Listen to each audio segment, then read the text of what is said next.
You think you can survive without a husband, but the world will break you for it.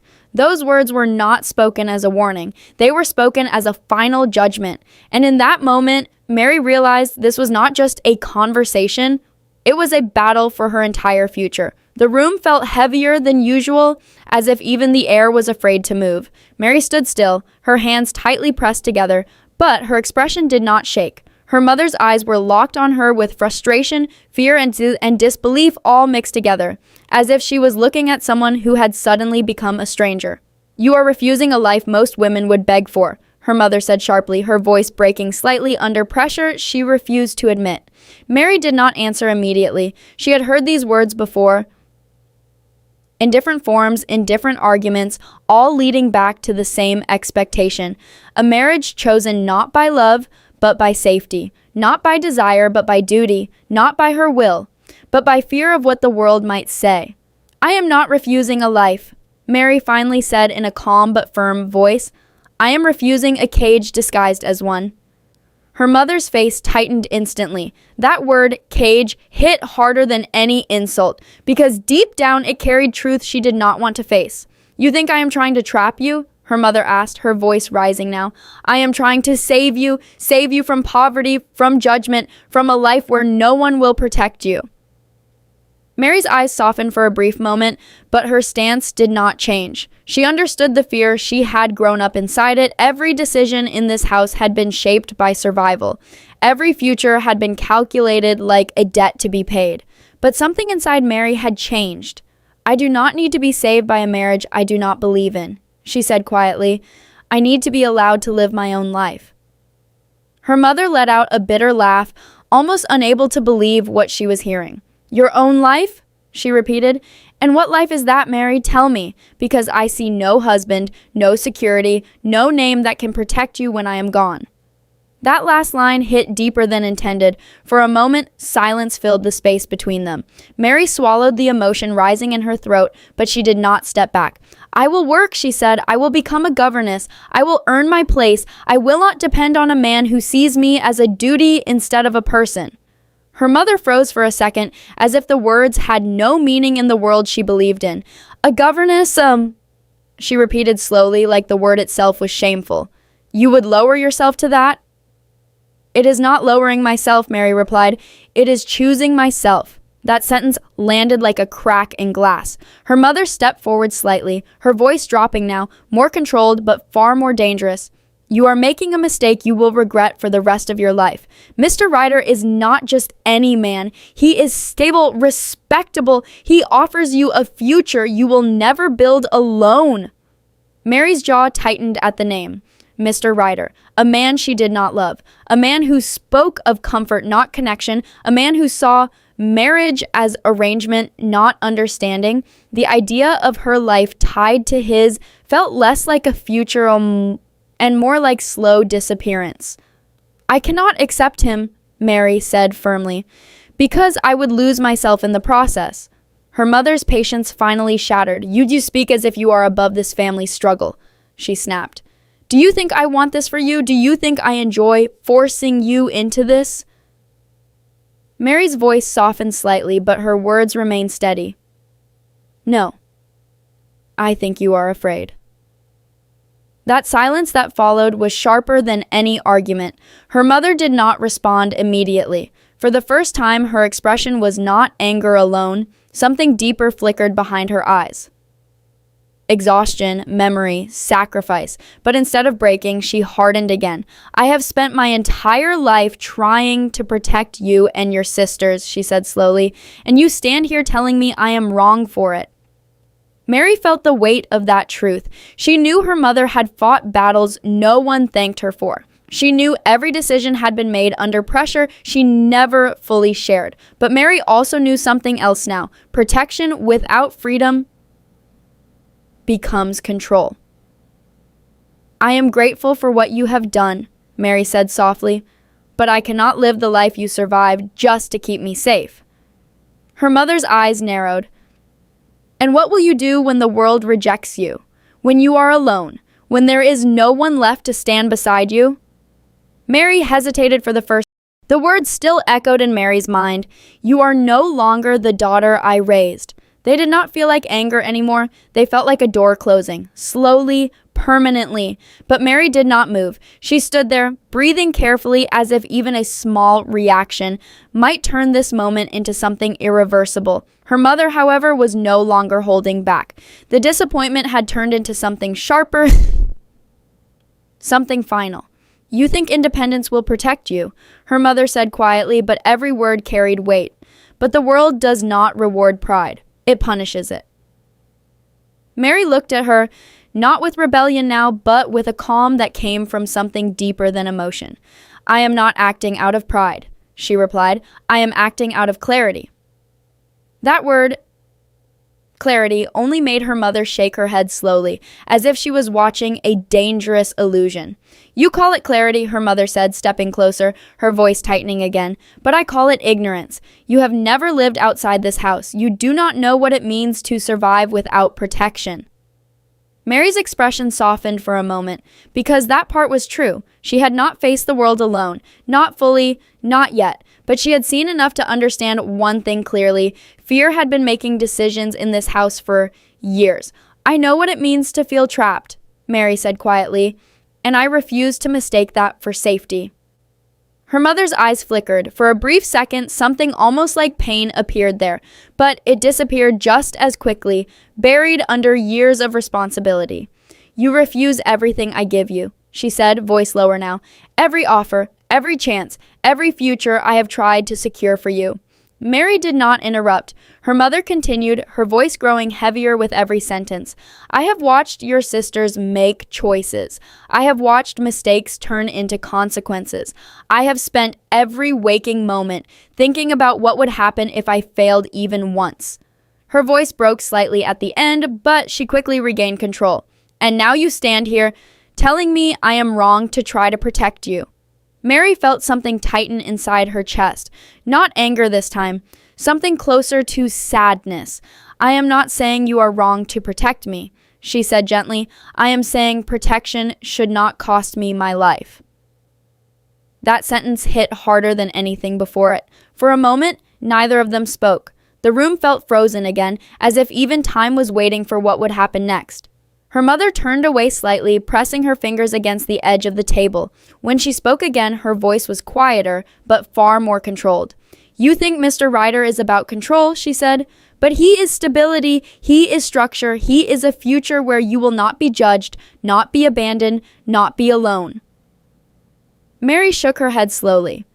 He is not love, she said simply. That answer was immediate. No hesitation, no confusion. Her mother turned back sharply. Love? She repeated, almost scoffing. You think love builds homes? You think love feeds children? You think love stops society from tearing a woman apart?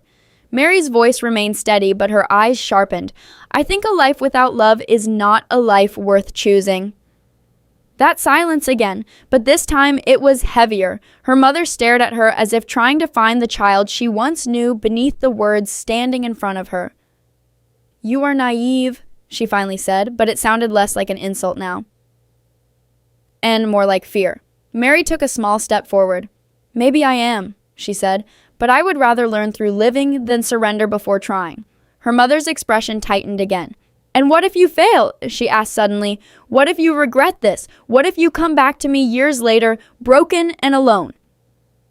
That question lingered in the air longer than the others. Mary did not answer immediately. For the first time, uncertainty touched her face, not because she doubted her choice, but because she understood the possibility of pain. But then she spoke anyway. Then I will live with my choice, she said, not with someone else's decision for me. Her mother's hands clenched slightly. You are walking away from everything I built for you, she said. Mary's voice lowered. No, she replied. I am walking toward something you never allowed me to see. That line broke something in the silence between them. Her mother stepped back slightly, as if the distance was no longer physical, but emotional. You will regret this, she said again, but weaker this time. Mary did not respond, because she already knew the truth no one wanted to say out loud. Regret was possible either way, but staying silent, staying obedient, staying trapped, would be a regret she would live every single day. Her mother turned away again, her voice almost. The words "then go" did not sound like permission. They sounded like distance being created in real time, like something inside their bond had finally snapped beyond repair. Mary did not move at first. Her mother still had her back turned, as if looking at her would make the moment too real. The room felt colder now, not because anything had changed physically, but because something emotional had withdrawn from it. Mary's chest felt tight, but her voice remained steady when she finally spoke. "You are not asking me to leave this house," she said softly. "You are asking me to leave your expectations." Her mother did not answer. That silence confirmed everything. Mary took a slow breath, trying to keep her emotions from breaking through her words. "I am not your enemy," she added. "I never was." Her mother's shoulders moved slightly, but she still did not turn around. "You are becoming something I do not recognize," her mother said quietly. Mary felt those words settle deep inside her, not as insult but as grief, because she understood what her mother was really saying. Change always feels like loss to someone who refuses to move forward. "I am still here," Mary replied. "Oh, I have just stopped disappearing to make others comfortable." That sentence finally made her mother turn. Her expression was different now. Not angry, not loud, but controlled, almost dangerously calm. "You think I wanted this life for you?" she asked slowly. "You think I enjoy arguing with you like this?" Mary did not respond immediately, because she already knew the answer. Her mother had never wanted suffering for her daughters. Everything had been built around fear of it. But fear, when left unchallenged, becomes a prison of its own design. "I know you wanted safety," Mary said carefully, "but safety without choice is not protection, it is control." That word again. Control. It lingered in the air like something neither of them wanted to fully face. Her mother let out a slow breath, shaking her head slightly. "You speak as if life is simple," she said, "as if a woman can walk into the world alone and simply survive on belief." Mary's eyes did not waver. "I do not believe it will be easy for Mom," she replied. "I believe it will be mine." That answer hit differently. For a moment, her father looked at her without speaking, as if trying to understand how the same child she raised could sound so certain about a path she feared so deeply. "You will be judged," her mother said finally. "You will be questioned. You will be alone when things become difficult." Mary's voice softened. "I have already felt alone," she said, "even here." That truth landed quietly, but heavily.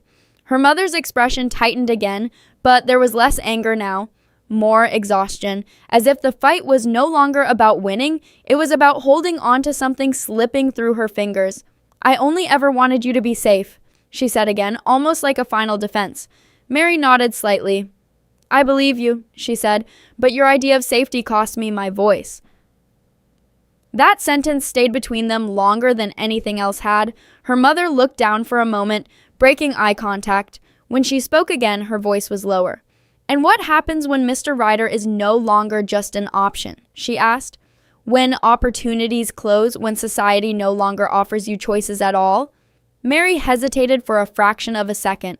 Not because she doubted her path, but because she understood consequences. Still, she answered, "Then I will build a life from whatever remains." Her mother looked at her for a long time, not speaking, not arguing, just watching, and then something unexpected happened. Her mother's voice softened. "You have always been like your father," she said quietly. Mary frowned slightly. "What do you mean?" "A belief that principle can survive reality," her mother replied. A belief that choices are clean when they are not." That comparison hung in the air. Mary did not respond immediately, because it was not entirely wrong, but it was not entirely right either. "I am not trying to escape reality," Mary said finally. "I am trying to live within it, without losing myself." Her mother exhaled slowly. "You are asking for a life this world does not easily give," she said. Mary stepped slightly closer.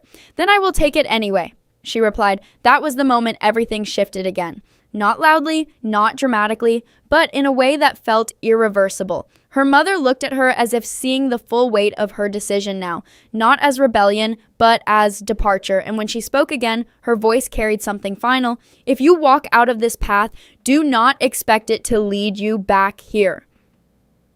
Mary felt her breath pause, because now it was not just about leaving expectations, it was about leaving home entirely.